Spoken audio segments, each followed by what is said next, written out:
નમસ્કાર, હું છું સિદ્ધાર્થ પટેલ. આજના અમારા એફઆઈઆર શોમાં આપનું સ્વાગત છે.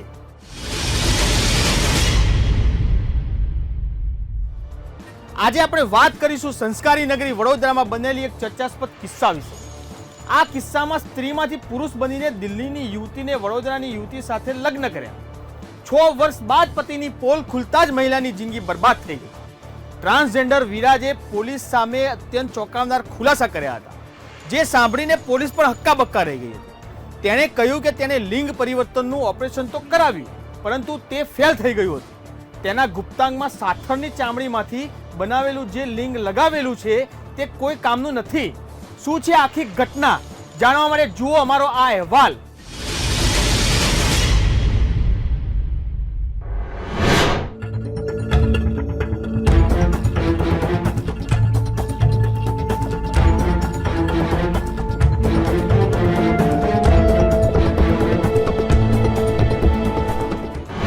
સંસ્કારી નગરી વડોદરામાં બન્યો એક ચોંકાવનારો કિસ્સો.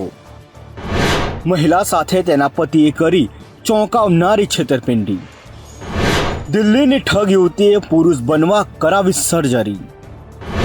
સર્જરી કરાવ્યા બાદ વડોદરાની યુવતી સાથે કર્યા લગ્ન. 6 વર્ષ બાદ મહિલાને ખબર પડી કે તેનો પતિ ટ્રાન્સજેન્ડર છે. ડોક્ટર તરીકે ઓળખ આપી વડોદરાની મહિલા સાથે કર્યા લગ્ન. 6 વર્ષ બાદ પત્નીને પતિની અસલી હકીકત ખબર પડી. સ્ત્રીમાંથી પુરુષ બનીને વડોદરાની યુવતી સાથે લગ્ન કરીને જિંદગી બરબાદ કરનાર દિલ્હીના ડોક્ટર વિરાજ ઉર્ફે વિજેતાને ગોત્રી પોલીસ દિલ્હીથી લઈ આવી છે. જાતીય તપાસમાં ડોક્ટર વિરાજ છોકરી હોવાનું બહાર આવ્યું છે. તેણે સ્ત્રીમાંથી પુરુષ બનવા માટે કરાવેલું ઓપરેશન નિષ્ફળ ગયું છે. તેના ગુપ્તાંગમાં લિંગ લગાવેલું છે, પરંતુ આ લિંગ સોપીસ સમાન છે. માત્ર સાથળની ચામડી લગાવીને લિંગ બનાવેલું છે. લિંગની ઉત્તેજના માટે એક ઓપરેશન હજુ બાકી છે. ઓપરેશનમાં વિરાજને અત્યાર સુધી 25 લાખ રૂપિયાનો ખર્ચ થયો હતો. હજુ પણ તેને લઘુશંકા નીચે બેસીને કરવી પડે છે. मुझे याद नहीं, क्योंकि हम लोग 1996 से हमारा प्रोसेस शुरू हो गया था, क्योंकि उस समय लंबी प्रोसेस होती थी. मनोचिकित्सक ये सब लिया जाता है, सर्टिफिकेट लगते हैं उसके, तब जाकर आपका एक पहला होता है. तो बात ये आ रही है कि कोविड के पहले आपने वो ऑपरेशन करवाया. That is my last stage and that is failed also. वो मेरी फेलोप्लास्टी थी. वो फेलोप्लास्टी वो भी हम क्यों नहीं गए इतने साल, उसका भी एक रीजन है. 2014, 15, 16, 17 मैं इनके लिए पैसे कमा रहा था. पैसे कमा के इनको देने की मेरे पास मजबूरी थी. पूछिए पैसे कहाँ से आते थे आपके लिए, एफडीज कहाँ से आती थी. वो आदमी जो अकेला सेल्फ स्टैंड करता है वो कहाँ से लाया पैसे. तो डे फर्स्ट उनको पता था सब कि पता आप था. ट्रांसजेंडर है. बिल्कुल पता था उन्हें. ટ્રાન્સજેન્ડરમાં બાબતે હાલમાં જે ફરિયાદ દાખલ થઈ છે તે તમામ ફરિયાદમાં આ કામના મૂળ આરોપી જે છે એ આરોપી દિલ્હી મુકામના હતા. ઓનલાઈન સાઇટથી એ લોકોના લગ્ન થયેલ હતા અને ઓનલાઈન સાઇટથી જોઈને પછી વડોદરા મુકામે લગ્ન થયા હતા. વડોદરા મુકામે તેમના સહપરિવાર સાથે આવ્યા હતા અને સહપરિવાર સાથે આવીને તેઓએ સમગ્ર તમામ પરિવારવાળા જાણતા હતા કે શું આ સ્ત્રી છે કે પુરુષ છે તે સ્વાભાવિક રીતે કોઈ બી વ્યક્તિ જાણી શકે, તે આપણે સ્વાભાવિક રીતે કહી શકાય. પણ તે છતાં સ્ત્રીનું જીવન બચાવવા માટે એમાં પરિવારમાંથી કોઈ પણ સદસ્ય, જેટલા લોકો જોવા આવ્યા તેમાં કોઈએ પણ આના અંદર એમને જણાવ્યું નથી કે આ સ્ત્રી છે કે પુરુષ છે. તે તમામ વિગતને સંતાડીને આ બેન સાથે છેતરપિંડી કરી અને વિશ્વાસઘાત કર્યો છે અને સૃષ્ટિ વિરુદ્ધનું કૃત્ય આચર્યું છે. અંદર જ્યારે એક પ્રોસ્ટિટ્યુશન સાથેના સંબંધ જ્યારે બહાર આવ્યા આ કામના આરોપીના, ત્યારબાદ બેનને ખબર પડી કે ભાઈ આ તમામ જે ઘટના છે એના અંદર એક ફાઇલ હાથમાં આવી. એ ફાઇલ નર્સિંગ હોમની ફાઇલ જોતા એને એવું થયું કે આ શાની ફાઇલ છે. વધુ પૂછપરછ કરતા તેમને જણાવે કે ભાઈ સદર તમામ જે વિગત જે છે એ કઈ આ સર્જરીની છે, શાની સર્જરી છે. વધુ પૂછતાછ કરતા તેમને આગળ જાણવા મળેલ કે આ તો ટ્રાન્સપ્લાન્ટ કરાયું છે એની સર્જરીની આ ફાઇલ છે. અને પછીથી આગળની જે કંઈ ગુનો દાખલ કરવાની પ્રોસેસ છે અરજી આપી હતી. આરોપીની દિલ્હીથી ધરપકડ કરીને લાવનાર ગોત્રી પોલીસ મથકના પીએસઆઈ MS પટેલિયાએ જણાવ્યું હતું કે જાતીય તપાસમાં તે જન્મજાત છોકરી હોવાનું બહાર આવ્યું છે. તેને સ્ત્રીમાંથી પુરુષ બનાવવા માટે ઓપરેશન કરાવ્યું છે, પરંતુ પંપ મૂકવાનું બાકી રહી ગયું હોવાથી તેનો ગુપ્તાંક નિષ્કામ છે. જ્યારે કોઈ પર્સન પોતાનો જેન્ડર રીઅસાઇનમેન્ટ સર્જરી કરાવે તો એમનું જે ઓફિશિયલ પ્રોસિજર હોય છે આ ફોલો આ આરોપીએ નથી કર્યું. તો એટલા માટે જે ઓફિશિયલ ગેજેટમાં એ નથી પબ્લિશ કરાવ્યું અને જે ઓફિશિયલ કાગળોમાં એમનો જેન્ડર ચેન્જ નથી કરાવ્યું અને ફરીથી એ 2020માં કોલકાતા જઈને પોતાની સર્જરી કરાવી અને અનસક્સેસફુલ રહી હતી. આની જાણ પણ એ નથી કરાવી. તો એટલા માટે જે છે આ જેન્ડર જે છે જે ચેન્જ કરાવ્યું આ આધિકારિક મતલબ ઓફિશિયલ રૂપ સ્વીકૃત નથી હતું. અને જે લગ્ન કર્યું તો આમાં એમને ડોક્યુમેન્ટ પણ રજૂ કરવાનું હતું કે ભાઈ અમે પહેલાં એવું હતા અને જેન્ડર ચેન્જ કરાવીને અમે બન્યા છે અત્યારે બીજા જેન્ડરમાં આવ્યા છે અને ઓફિશિયલ ગેજેટમાં પબ્લિશ થયું છે. આ બધું જે જાણકારી છે જેન્ડર રીઅસાઇનમેન્ટ સર્જરી જે હોય છે આ મેડિકલ સાયન્સનું બહુ મિરેકલ તરીકે કામ કરતા હોય છે અને પણ આમાં કાયદાકીય પણ કાર્યવાહી કરવાની થતી હોય. તો આ જે આરોપીઓ છે આ કાયદાકીય કાર્યવાહી કરી નથી અને બેનને અંધારામાં રાખ્યું. એટલા માટે જે છે અનનેચરલ સંબંધના ઓફેન્સ આમાં રાખ્યું. તમને જાણવામાં જરૂર રસ હશે કે કેવી રીતે સમગ્ર બાબતનો ભાંડો ફૂટ્યો. ત્યારે આવો જાણીએ વિજેતા બેનથી વિરાજ બનેલા યુવકની કહાની.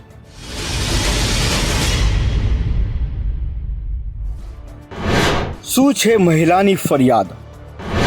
યુવતીને પહેલા પતિથી એક સંતાન, પહેલા પતિના મોત બાદ દીકરી માટે કર્યા બીજા લગ્ન. પતિ વિરાજ હર્ષવર્ધન સુહાગરાતે થાકી ગયા હોવાનું બહાનું કરીને સૂઈ ગયો. એલર્જીના બહાને પત્નીથી દૂર રહીને પૂજા પાઠ કરતો. 2 વર્ષ બાદ પત્નીને પતિ પર જણાઈ શંકા. યુવતી પતિ વિરુદ્ધ પુરાવા શોધવા લાગી હતી. એકવાર પતિને દિલ્હીની સેક્સ વર્કર સાથે જોઈ ગઈ હતી. બાદ મહિલાના હાથમાં એક ફાઇલ આવી. ફાઇલ જોઈ મહિલાના પગ નીચેથી જમીન સરકી ગઈ. ફાઇલમાં પતિના કલકત્તામાં થયેલી સર્જરીની માહિતી હતી. ફાઇલ જોયા બાદ સમગ્ર મામલાનો થયો પર્દાફાશ. વડોદરાની મહિલાએ ટ્રાન્સજેન્ડર પતિ વિરુદ્ધ વડોદરાના ગોત્રી પોલીસ સ્ટેશનમાં છેતરપિંડીની ફરિયાદ નોંધાવી છે.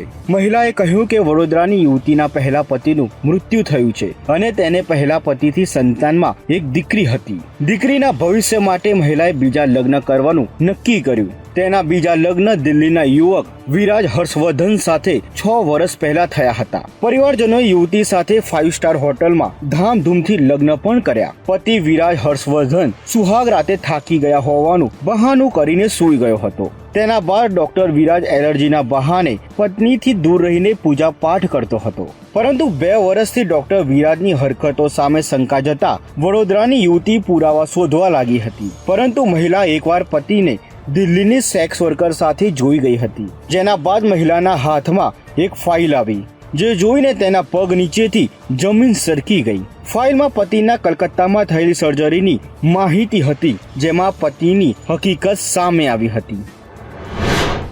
એ એમનું લગ્ન જે છે 2014માં દિલ્હીમાં રહેતા એક ડૉક્ટર વિરાજ કરીને એમના જોડે થયું હતું. એ બેન પોતે પહેલાં વિધવા હતા. તો એમના જો લગ્ન છે એ shaadi.com ઉપર પહેલાં મેચ થયું હતું અને એના પછી એમના મેચ મિલાન થયા બાદ અહીંયા વડોદરામાં નાનું લગ્ન થયું હતું 2014માં. લગ્ન થયા પછી આ જે ફરિયાદી બહેન છે એમને એવું ખબર પડ્યું કે જે એમના હસબન્ડ તરીકે છે એ પહેલાં મહિલા હતા અને પોતાની જે છે જેન્ડર રીઅસાઇનમેન્ટ સર્જરી કરાવીને જેન્ટ્સ બનવાની પ્રયત્ન કર્યું હતું. પણ કઈ મેડિકલ કારણોસર આ જે સર્જરી હતી આ સક્સેસફુલ નહીં થઈ હતી. અને જે કાયદેસર પ્રોસિજર થાય છે જેન્ડર રીઅસાઇનમેન્ટનું, જેમ કે જે પહેલાં મેડિકલ પેનલના જે ડૉક્ટર હોય એ પહેલાં બધા ડોક્યુમેન્ટ વેરીફાઈ કરે અને પછી જે કલેક્ટર ઓફિસને મોકલવામાં આવે. આના પછી જે ઓફિશિયલ ગેજેટ છે આમાં પબ્લિશ પણ થાય છે કે આનું જેન્ડર ચેન્જ થઈ ગયું છે અને બધા જેટલા સરકારી ડોક્યુમેન્ટ છે આમાં પણ જેન્ડર ચેન્જ કરવાનું હોય છે. તો આ બધી પ્રક્રિયા પણ આ ભાઈએ જે આરોપી છે આ નથી કરી અને જે પોતાના જે સંબંધ એ બેન સાથે બાંધ્યા હતા તો એ મહિલા તરીકે થઈને મહિલા જોડે સંબંધ બાંધ્યા હતા. એટલા માટે અનનેચરલ જે સંબંધ હતા આ ઓફેન્સ રજીસ્ટર કરવામાં આવ્યું છે. 2014માં જ્યારે એ બહેનને શાદી કરીને લગ્ન કરીને ત્યાં દિલ્હી લઈ ગયા હતા તો બહેનના નામે જે ફરિયાદી છે એમના નામે 90 લાખનું લોન જો છે બહેનના નામે લઈને દિલ્હીના કેપિટલ ગ્રીન DLF જે છે મોતીનગરમાં ત્યાં ફ્લેટ પણ લીધું હતું અને જે આરોપી છે કો એપ્લિકેન્ટ બની ગયા હતા અને જે હપ્તા હતા બધા એ બેન પાસે ચૂકવતા હતા. તો જે છે લગ્ન કરીને ખોટી રીતે જે લોન ઉપાડીને બેનના જોડે જ જે છે હપ્તા ભરાવવાની જે કામ કર્યું હતું, આમાં છેતરપિંડીના ફરિયાદ દાખલ થઈ હતી. અને એ જે આરોપી છે બેનને ધમકાવતા હતા કે તમે કંઈ કર્યું તો અમે તમારે પરિવારને નુકસાન પહોંચાડીશ. તો અમે 506 અને 294 ખ પણ આમાં દાખલ કરી છે. ડોક્ટર વિરાજ સામે શંકા જતા વડોદરાની યુવતી પુરાવા શોધવા લાગી હતી. ડોક્ટર વિરાજે તેને ધમકી આપતો કે ભારત સરકારના કેન્દ્રીય મંત્રી હર્ષવર્ધનનું નાજાયજ સંતાન છું અને તેઓ મારા નામે અનેક સ્કીમો મૂકે છે. એટલે યુવતીએ કેન્દ્રીય મંત્રીની ઓફિસમાં જઈ આ અંગેની તપાસ કરતા મંત્રીના અંગત મદદનીશે કહ્યું કે આ વાત બિલકુલ વાહિયાત અને બિનપાયદેદાર છે. આ સાંભળી યુવતીને વિરાજના કારસ્તાનની ગંભીરતા સમજાઈ હતી. बिल्कुल नहीं. मेरे माता पिता, मेरे फादर आई सर्जन है और वो सऊदी अरेबिया 30 साल तक उन्होंने जॉब करी. उनको मेरे पापा सऊदी अरेबिया से, इनकी मदर, इनकी नानी, खुद रितु, इनकी बेटी बैठकर मेरे फादर मदर से पूरी वीडियो टॉक हुई थी, बात किया था. पापा ने वहीं से आशीर्वाद दिया था. इस समय नाउ इज पैरालाइज्ड और हैदराबाद में अगले साल पिछले साल ही वापस आए. દિલ્હીથી ધરપકડ કરીને લવાયેલો ડોક્ટર વિરાજ ઉર્ફે વિજેતાએ જણાવ્યું હતું કે હું જન્મજાત છોકરી છું. મેં સેક્સ ચેન્જ કરાવી છોકરીમાંથી છોકરો બન્યો છું. આ વાત મારા સામે આક્ષેપ કરનાર પત્નીને ખબર હતી. મેં પોલીસ અધિકારીને પણ જણાવ્યું છે કે હું પુરુષ છું. મારા ઉપર લોન લેવાના કરેલા આક્ષેપો તદ્દન ખોટા છે. મારા સામે જે અન્ય આક્ષેપો કરેલા છે તેના વિશે મારી પત્નીને પૂછો. ठीक है. लव कम अरेंज होने के बाद सारी चीजें पता होने के बाद आज वो 2022 में कहती हैं कि हमें कुछ पता नहीं था इसके बारे में. क्या शादी की बात कैसे हुई? सोशल साइट पे ही, लेकिन सेक्स चेंज करवाया वो तो उसको बताया गया था ना. और ये भी बताया था मैंने कि 3 स्टेज इसमें अभी और भी है. 3 स्टेज उसमें और भी होती हैं, जिसको फैलोप्लास्टी कहते हैं, जिसको हम अपना मास्टेक्टोमी तो हमारी हो चुकी थी पहले ही. तो फैलोप्लास्टी के 3 स्टेज आते हैं, जिसमें आप पिनाइल एक रिजिड नेक्स के लिए भी डालते हैं. वो भी आप लोग पता होगा, गूगल सर्च कर लीजिए. तो ये सारी चीजें उनको पता थी. उन्होंने कहा था हम इस हद तक आपसे अटैच है, मेरी बेटी भी आपसे अटैच है. मैंने उसको ऑफिशियल गोद लिया है. आज भैली में उनको मकान दे दिया मैंने. 2013 में शर्त थी कि आप शादी के पहले मुझे मकान दीजिए, और सगाई तोड़ दी गई थी. सोचिए इतने समय का लंबा अंतराल, 9 साल का, और वो ये कहती है कि मेरे पति का शरीर ही नहीं पता. और उसके लिए उन्होंने हाल ही में हमारे कमरे में हम क्योंकि 1 साल से अलग अलग कमरे में सोते थे, उनको भी पता है कि मेरा बॉडी उतना अच्छा नहीं है. उन्होंने एक कैमरा लगाया मेरे कमरे के अंदर, उसकी फोटो निकाली. वो फोटोज लेकर उनके भाई 6 अप्रैल को इसी साल आए थे हमारे पास. आप कोई मंत्री के नहीं, ये कुछ एक नहीं. ही सवाल है कि आप जन्मजात स्त्री थे या पुरुष थे? मैं जन्मजात फीमेल थी. उसके बाद मैंने अपना ट्रांसजेंडर कराया. मैं ट्रांजिशन हुआ ना, ये तो पीरियड लंबा तो 7 से पहले ट्रांसजेंडर हो चुके थे? बिल्कुल हो चुके थे. पूरा दिखाया था. वो अब उनसे पूछिए वैसा क्यों कर रहा है. मैंने जो मकान दिया भाईली में, उन्होंने कहा ये तुमने क्या सबूत है तुमने हमें दिया है. तो हमने कहा आपको पैसा जो भेजे मेरे जो अकाउंट से गए, साउथ इंडियन बैंक से जो गए, वो मेरे अकाउंट से गए ना. वो लैंडलॉर्ड मुझे पहचानता है, जो मुझे कहता था कि आप मुझे शादी पहले क्यों दे रहे हो, क्योंकि उनकी शर्त थी. उनके नाम से ऐसा कुछ 90 लाख का भाई साहब ये लोन नहीं है, ये हमारा उनका जॉइंट है. हाउसिंग लोन है हमारा. 1.5 करोड़ रुपए मैंने भरे हैं उसको. फिर 80 लाख का 90 लाख का लोन है वो. ठीक है. वो मेरे अकाउंट से आप क्या करते उस अकाउंट में हर महीने ट्रांजेक्शन होती है. वो भी देखिए कि विराज ट्रांसफर करता है, वो नहीं देती है. તેમણે વધુમાં જણાવ્યું હતું કે ડોક્ટર વિરાજ ઉર્ફે વિજેતા જન્મજાત છોકરી છે. તે SYBSC માં આવ્યો ત્યારે તેને પોતાને એવું લાગ્યું કે તે સ્ત્રી નહીં પરંતુ પુરુષ છે. તે બાદ તેને હોર્મોન્સના ઇન્જેક્શન લીધા હતા. ત્યારબાદ દાઢી મૂછ આવવા લાગ્યા હતા. અવાજ પણ બદલાઈ ગયો હતો. તે દરમિયાન તેને પોતાના બ્રેસ્ટ પણ કઢાવી નાખ્યા હતા. ત્યાર પછી તે રશિયા ગયો હતો અને રશિયામાં પણ તેને હોર્મોન્સ ચેન્જ માટે ઇન્જેક્શન લેવાનું ચાલુ રાખ્યું હતું. તે સમયે વિજેતા નામે જ રશિયા ગયો હતો. રશિયાથી પરત આવ્યા બાદ TY પૂરું કર્યું હતું અને પુનઃ MBBS કરવા માટે રશિયા ગયો હતો. ત્યારે તે વિરાજ નામે ગયો હતો. માત્ર તેનું લિંગ કરાવવાનું બાકી રહ્યું હતું. વર્ષ 2005માં તેને પ્રથમ વિરાજના નામનું લાયસન્સ કઢાવ્યું હતું અને તેના ઉપરથી આધાર કાર્ડ પાસપોર્ટ કઢાવ્યો હતો. આ દરમિયાન તે અર્ચના નામની યુવતી સાથે લગ્ન કર્યા હતા. લગ્નના એક જ વર્ષમાં છૂટા પણ પડી ગયા હતા. વિરાજ ઉર્ફે વિજેતાથી છોકરીઓ વગર રહેવાતું નહોતું. આથી તે લગ્નની સાઇટો ઉપર જઈને ચેટ કર્યા કરતો હતો, જેમાં તેનો વડોદરાની યુવતી સાથે સંપર્ક થયો અને લગ્ન કર્યા હતા. પરંતુ લિંગ નાખવાનું બાકી હોવાથી વડોદરાની યુવતી સાથે સેક્સ માણતો ન હતો. પરંતુ તે વડોદરાની યુવતીને જણાવતો હતો કે હું રશિયા ગયો હતો ત્યારે અકસ્માત થયો હતો, જેમાં મારું લિંગ નાનું થઈ ગયું છે, મારે ઓપરેશન કરાવવાનું બાકી છે. તેવું બહાનું કાઢી વડોદરાની યુવતી સાથે સેક્સ માણતો ન હતો. લગ્ન 2014માં થયા હતા. 8 વર્ષ જેટલું સમયગાળો થયું હતું. તો 2014માં જ્યારે થયું હતું તો એ પોતે એવું બતાવતા હતા કે મારું રશિયામાં કંઈ અકસ્માત થઈ ગયું, એટલા માટે અમારે ઇમ્પોર્ટન્સી મારે શરીરમાં ડેવલપ થઈ ગઈ છે, તો અમે કોઈ સંબંધ બાંધી નથી શકતા. પછી જે બેન સમય બીતતું ગયો તો બેન વધારે પૂછતા કે ભાઈ તમારે શું પ્રોબ્લેમ છે, તો એ કહેતા હતા કે અમારે જે છે પ્રાઇવેટ પાર્ટમાં એલર્જી થઈ ગઈ છે, આ બહુ ગંભીર એલર્જી છે અને એમના જોડે આ એલર્જીથી તમને પણ પરેશાની થઈ શકે. તો એવી રીતે ટાળ કરતા 2014 પછી 2020 સુધી એવી રીતે વાત કરતા હતા. અને 2020માં એ જે આરોપી છે કોલકાતા જઈને ફરીથી એ પોતાની જેન્ડર રીઅસાઇનમેન્ટ સર્જરી કરાવી, જે અનસક્સેસફુલ રહી હતી. તો બેનને વધારે કરતાં ડાઉટ આવ્યું અને જ્યારે ડોક્યુમેન્ટ જોયા, મેડિકલ કાગળો બધું જોયા કે ભાઈ 2020માં જે આરોપી છે એવું બતાવીને ગયા કે ઓબેસિટી રિડક્શનની સર્જરી છે કોલકાતામાં કરાવી રહ્યા છે, પરંતુ એવું નહીં હતું. પોતાનો જેન્ડર રીઅસાઇનમેન્ટ સર્જરી કરાવવા ગયા હતા અને જે ડોક્યુમેન્ટ જોયા પછી બેને અહીંયા ફરિયાદ માટે વડોદરા શહેરમાં દાખલ કરાવી. અત્યારે અમે લોકોએ આ વેરીફાઈ કરી રહ્યા છે કે એમના પહેલાં જે નામ હતા વિજેતા કરીને હતા, એમનો પાસપોર્ટ જે વિજેતા નામથી પાસપોર્ટ છે જે આમાં ફિમેલ તરીકે દર્શાવેલું છે, આ પણ અમે અત્યારે મંગાવી રહ્યા છે. એમના જે બર્થ સર્ટિફિકેટ છે અને બીજા જે સર્ટિફિકેટ છે 2014થી પહેલાં જે સર્ટિફિકેટ છે અને જે જેન્ડર રીઅસાઇનમેન્ટ સર્જરી કરવાથી પહેલાં જે સર્ટિફિકેટ છે એ અમે લોકોએ અત્યારે કલેક્ટ કરી રહ્યા છે. અને બીજી જે પણ જરૂરી આમાં એવિડન્સ અમને લાગશે તો અમે આ પતિની સચ્ચાઈ સામે આવતા જ પત્નીએ કરી ફરિયાદ. પતિ વિરાજ હર્ષવર્ધનની દિલ્હીમાં પોલીસે કરી ધરપકડ. તપાસ અને પૂછપરછ માટે વડોદરા લાવવામાં આવ્યો. તેની 2 માતા અને 2 સાવકી બહેનો સામે ફરિયાદ. વિરાજે કોરોના કાળ દરમિયાન મારું શરીર વધી ગયું છે, મારે ઓપરેશન કરાવવા માટે કોલકાતા જવાનું છે તેમ વડોદરાની યુવતીને જણાવી કોલકાતા ગયો હતો અને કોલકાતામાં સાથની ચામડીના ડોક્ટરે લિંગ બનાવી આપ્યું હતું. આ ચામડીનું લિંગ બનાવ્યા બાદ દિલ્હી પરત આવ્યો હતો અને લિંગ લગાવ્યા બાદ તેને વાસના ભોગવતા વડોદરાની યુવતી સાથે વિકૃત હરકતો કરવા લાગ્યો હતો. પરંતુ વડોદરાની યુવતી સાથે સંતોષ ન મળતા તેને સેક્સ વર્કર સાથે પોતાની વાસના સંતોષવા જતો હતો. और लेडीज के साथ भी संबंध है ऐसा? कौन से? हाँ, अभी मैं एक के साथ हूँ, उसका नाम मिंग है. વડોદરામાં મીડિયા સમક્ષ આરોપી વિરાજે સ્વીકાર્યું કે જેન્ડર ચેન્જ કરાવવા 3 સ્ટેજની સર્જરી કરવી જરૂરી છે.